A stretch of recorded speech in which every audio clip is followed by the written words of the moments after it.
Vampire Dave presents Vampire the Masquerade Bloodlines. Rapid summary. Main quest only, spoilers ahead. We open on off-screen sex. Your sire embraces you.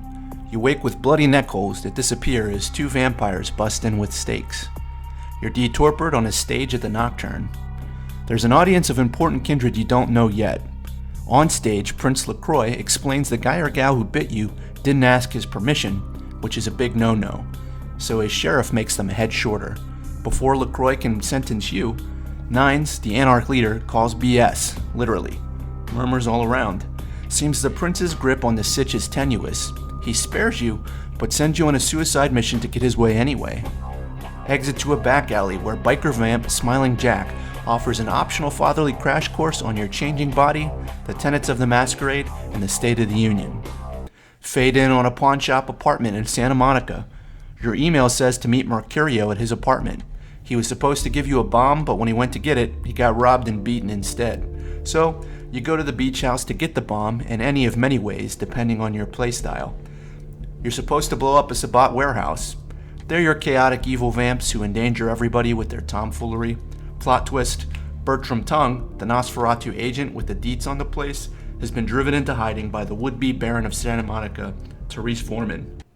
You go to her nightclub, Asylum. Therese will guarantee Bertram's safety if you help her exorcise a spirit causing construction delays on one of her properties. The ghost hits you with 100 vases and 200 jump scares, but you solve the murder mystery at the haunted house and return with a ghost plane. Therese isn't at Asylum when you return. Jeanette asks you to cut up some paintings. You sneak past Officer Chunk at the Gallery Noir, desecrate some art, and kill an animate puddle of blood. Back at Asylum, Therese is pissed. The paintings were hers. She made threats. Jeanette ran away. They're supposed to parlay at the Surfside Diner, but Therese wants you to go in her stead. It's a setup. You get jumped by 4 thugs with the same animation sprite. At Asylum, you discover Therese and Jeanette are one person with split personalities. You can persuade one to kill the other, or both to coexist. They tell you where Bertram is. Bertram tells you where the warehouse is. You blow it up and meet Beckett on your way back, a shape-shifting gangrel scholar who likes the Q&A. Sabat tries to curb stomp you when you arrive downtown, but Nines isn't having it. You meet LaCroix in Venture Tower. LaCroix tasks you to sneak aboard and snoop around the Elizabeth Dane. The crew's MIA, and the Ankaran sarcophagus has a bloody handprint on it. Next up, the Malkavian Primogen's missing. As you enter his mansion, you see fake Nines leaving. It's a frame job. You listen to Crazy Man voice recordings as you navigate Experiment Land to find Grout's skeleton staked to a bed. A monk arrives to kill Grout, but settles for burning down the mansion. LaCroix tells you to break into the Museum of Natural History to steal the Ankaran sarcophagus. The sarcophagus is gone, but Beckett's there. You trade vampire origin theories. You return to LaCroix, who blames the Nosferatu primogen, Gary Golden, and wants you to find him. In Hollywood, you present yourself to Baron Isaac Abrams. He refuses to help you find the Nosferatu unless you play fetch. You follow clues to a VHS hidden in a mausoleum crypt. It's a snuff film where a woman is killed by little bitey heads with legs. You follow more clues to the snuff studio hidden inside an internet cafe. There, you play whack-a-mole with 100 creepy critters to get to the sole surviving employee who tells you they stole the VHS from a house on the hill. You fight your way through a fleshy fetish house to meet Andre, the Zabat Smisi, in the basement. You kick his ass and kill his pets, but he escapes. You drop down to the Nosferatu Warrens, the longest and most hated maze in the game, populated with big uglies which are suddenly and markedly more difficult than anything you've faced. At the end, you talk to Gary. He remains creepy and invisible most of the time. The uglies had them trapped, but now they're gone. He'll tell you about the sarcophagus if you bring back Barbas, a Nos agent who went missing in Chinatown. You present yourself to Ming Zhao, the Baroness of Chinatown at the Golden Temple. She's mean in kind of a sexy way, but gives you permission to do whatever. As you leave, you see some dudes kidnapping a lady from a restaurant. The restaurant owner says a gang stole his daughter. You retrieve her from a boarded-up closet in a spa, and she's comically unappreciative.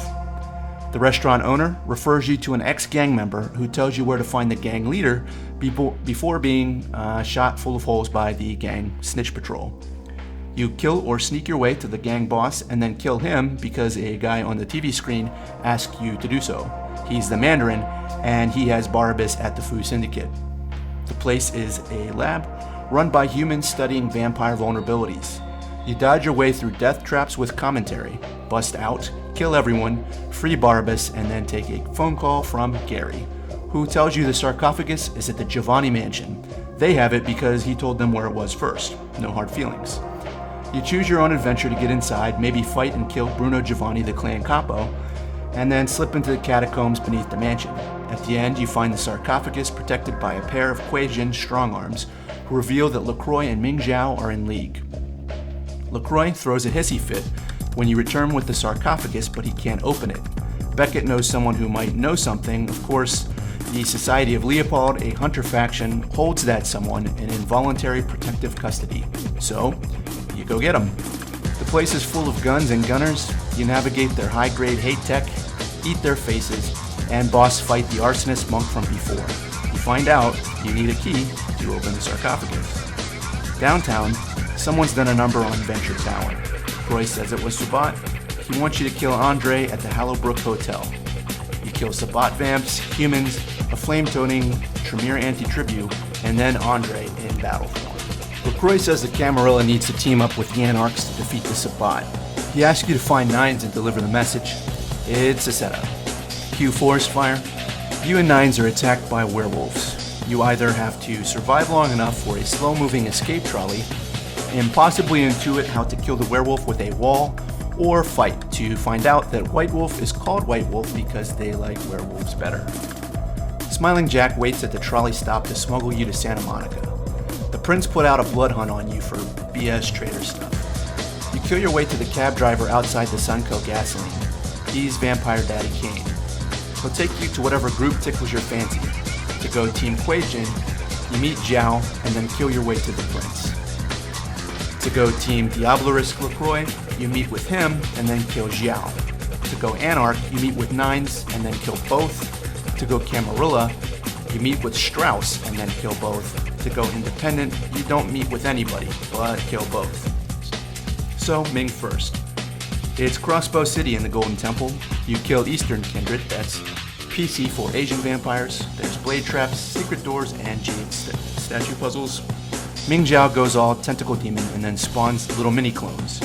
You do your thing, they die, and you find the sarcophagus key. Next up, LaCroix. It's wave of security guards on different floors, and then Venture. And then you boss fight the sheriff who turns into a giant bat. You blind with spotlights as you commit animal cruelty. Here are the endings. If you side with LaCroix, he blah-blahs about who could be inside, admits he's going to eat their powers, and then you go boom together. If you steal LaCroix's plan for yourself, he tries and fails to dominate you. You stab him with a Camarilla letter opener, open the stone coffin, and then go boom. If you go Anarch, you stab LaCroix and peace out. He opens the stone coffin, goes batty with laughter, and then goes boom by himself. If you go Independent, you stab LaCroix, peace out, he goes boom off screen. Nines tries to recruit you on the sidewalk, but you give him the finger and walk on. With those endings, the screen cuts to smiling Jack, smoking a cigar, on a lawn chair with the mummy from the sarcophagus. As Jack watches the boom, he admits to setting the whole thing up to get the elders to kill each other. Kane, the cabbie, says some fortune cookie nonsense before it cuts to credits. If you side with Ming Zhao, she rolls deep into Venture Tower, monologues, has LaCroix decapitated, and then sinks the sarcophagus to the bottom of the ocean with you attached. If you side with the Camarilla via Strauss, he hides the sarcophagus in a warehouse filled with mystery boxes and never opens it. And lastly, there's the secret ending that you get by opening and closing a Lucky Star hotel door many times. That ending, there is a dancing werewolf and then credits. The end. If you like this and want more, hit like, subscribe, and make comments. Vampire Dave out.